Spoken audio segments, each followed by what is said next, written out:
ناظرین، ایران کی جنگ کی وجہ سے پاکستان میں گیس تیل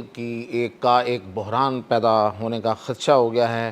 اور قیمتیں بڑھیں گی اور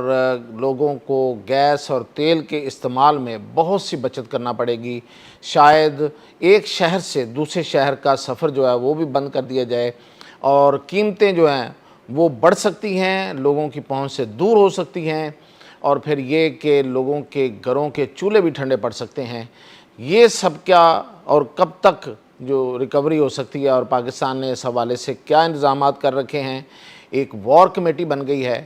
اور وہ وار کمیٹی کیا فیصلے کرنے جا رہی ہے، اس کے حوالے سے تفصیلات میاں طاہر۔ تو سب سے پہلے تو میں آپ کو بتاؤں کہ وار کمیٹی، اب دیکھیں جنگ ایران میں لگی ہوئی ہے لیکن یہاں پہ وار کمیٹی بنی ہے، اور وار کمیٹی اس لیے بنی ہے کہ ہماری جو سب سے زیادہ ڈپینڈنسی یعنی کہ جو انحصار تھا وہ سعودی تیل پہ ہے، اور وہ جو سعودی عرب کا تیل ہے وہ ہمیں ملتا ہے آبنائے ہرمز سے گزر کر یہاں آتا ہے۔ تو آبنائے ہرمز چونکہ اس وقت بلاک ہے اور وہاں سے جو آئل ٹینکرز ہیں وہ نہیں گزر پا رہے، سوائے ایک چائنا کے جس کو اجازت دی ہے ایران نے، لیکن اب اس میں امریکہ کیا حرکتیں کرتا ہے یہ تو وقت بتائے گا کہ وہ چائنا کے جو تیل ہے اس کو بھی گزرنے دیتا ہے یا نہیں گزرنے دیتا۔ لیکن پاکستان کا تیل جو ہے وہ بڑی حد تک اس پہ کٹ لگ گیا ہے۔ اب پاکستان کوشش کر رہا ہے، اور پاکستان نے سعودی عرب کے ساتھ اس درخواست بھی کی ہے کہ اس سے جو بحیرہ احمر ہے جسے ریڈ سی کہتے ہیں اس کے ذریعے تیل دیا جائے، کیونکہ جو سعودی عرب ہے اس کی ایک پائپ لائن جو ہے وہ اس نے بڑی پائپ لائن کے ذریعے بحیرہ احمر میں بھی تیل وہ وہاں سے بھی اس کا ٹرانسپورٹ ہوتا ہے، تو وہ اس طرف سے تیل جو ہے وہ لانے کی جو درخواست کی ہے، اور اس پہ سعودی عرب نے غور کرنے کا وعدہ کیا ہے۔ لیکن اگر وہ اس طرف سے بھی آتا ہے تو فرق یہ پڑے گا کہ جو تیل ہمیں اس روٹ سے آ رہا تھا، جو پہلے سے طے شدہ اور پہلے سے جو ہمارے جہاں سے آتا تھا آبنائے ہرمز سے گزر کے بحیرہ عرب میں آتا تھا، وہ 5 سے 7 دن لگتے تھے ایک آئل ٹینکر بڑے جہاز کو آنے میں۔ تو اب جو ہم بحیرہ احمر سے آئیں گے تو 18 سے 19 سے 20 دن لگ سکتے ہیں، اور اتنا بڑا فاصلہ اور اتنے بڑے دن، تو اس کے ساتھ اس کا مطلب یہ ہے کہ اس کی پھر قیمت میں بھی اضافہ ہوگا، کرائے میں اضافہ ہو جائے گا، اور پھر یہ ہے کہ سعودی عرب بھی ہو سکتا ہے اس کی قیمت میں اضافہ کر دے۔ اس وقت عالمی مارکیٹ میں جو پہلے تیل $88 فی بیرل تھا، اس وقت وہ $133 فی بیرل ہے۔ تو انٹرنیشنلی تو تیل جو ہے وہ بڑھ چکا ہے، اب مزید اس کے بڑھنے کا خدشہ ہے۔ پھر میں نے کہا کہ اتنا لمبا چکر لگنا ہے کہ وہ آبنائے ہرمز سے بحیرہ احمر سے نکل کے نہر سویز سے ہوتا ہوا وہ پھر بحیرہ عرب میں داخل ہوگا، تو ایک لمبا چکر ہے، تو اتنا ہی کرایہ بڑھ جائے گا، اور پھر یہ کہ مہنگا بھی ہوگا۔ تو یہ پاکستان میں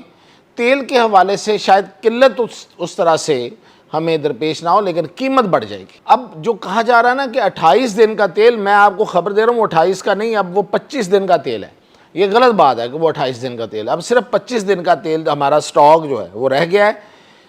جبکہ اچھا دوسرا، یہاں پہ کسی ہمارے دشمن کو اس بات میں خوش ہونے کی ضرورت نہیں ہے،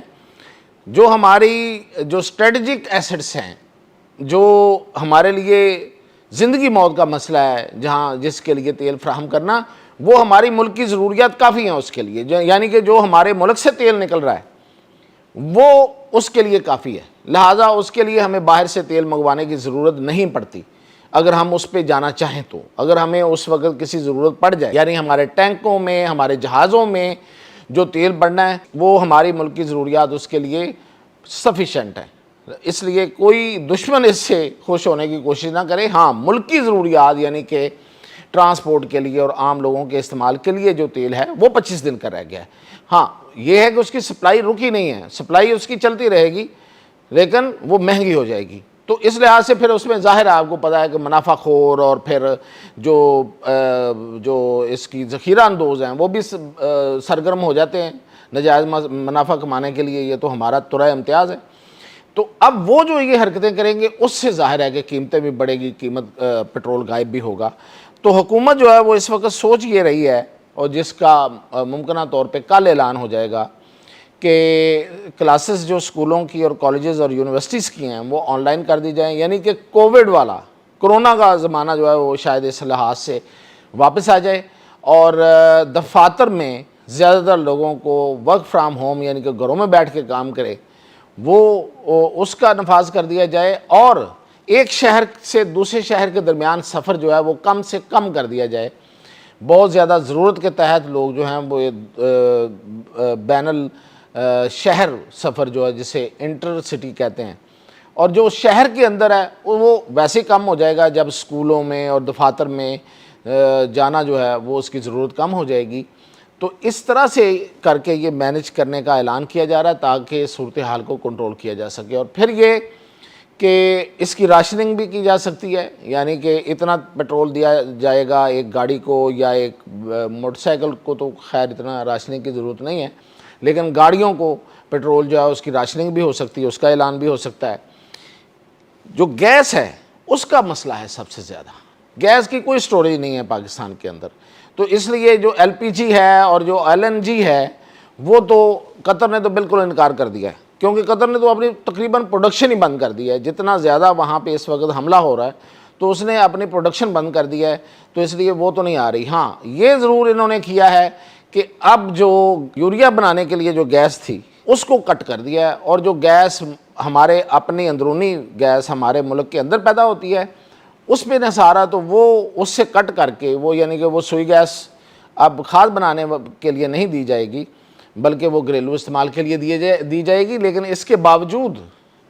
ہماری ڈیمانڈ اتنی زیادہ ہے کہ اس میں لوڈ شیڈنگ زیادہ ہو جائے گی، شاید گھنٹے گھنٹے کے لیے گیس آئے صبح اور شام۔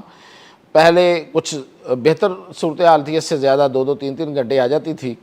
ویسے تو لوڈ شیڈنگ پاکستان میں ایک عرصہ ہو گیا شروع ہوئی، لیکن اب شاید گھنٹے کے لیے صبح و شام 2 گھنٹے جو ہے وہ گیس شاید ملے، اور اس کی قیمت بھی بڑھ جائے گی، اور تیل کی قیمتیں جو ہیں وہ ہفتہ وار اب بڑھنا شروع ہو جائیں گی، شاید اس سے بھی کم ہو جائیں گی،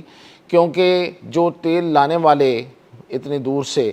وہ لوگ پرائیویٹ لوگ ہیں، اور ان کو تو حکومت نے راضی رکھنا ہے، ورنہ وہ پھر تیل لانا ہی بند کر دیں گے، تو اگر وہ تیل لانا بند کر دیں گے تو پھر کیسے تیل آئے گا اور آگے چلے گا۔ تو اس لیے یہ وار کمیٹی جو ہے اس کے فیصلے یہ کل یا پرسوں اس کے فیصلے آ سکتے ہیں، اور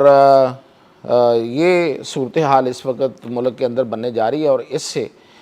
اگر گیس اور پیٹرول کی قیمتیں بڑھتی ہیں تو اوورآل مہنگائی بڑھ جائے گی۔ یہ رمضان بھی اب اگلے دن ہمارے مشکل ہونے والے ہیں، اور پھر آگے عید تو شاید بہت مہنگی عید ہو جائے۔ یہ جنگ جتنے دن چلے گی اتنا ہی مہنگائی اوپر جائے گی، یہ جنگ بہت سی مصیبتیں لا رہی ہے۔ اللہ سے خیر مانگنی چاہیے۔ اجازت دیجیے۔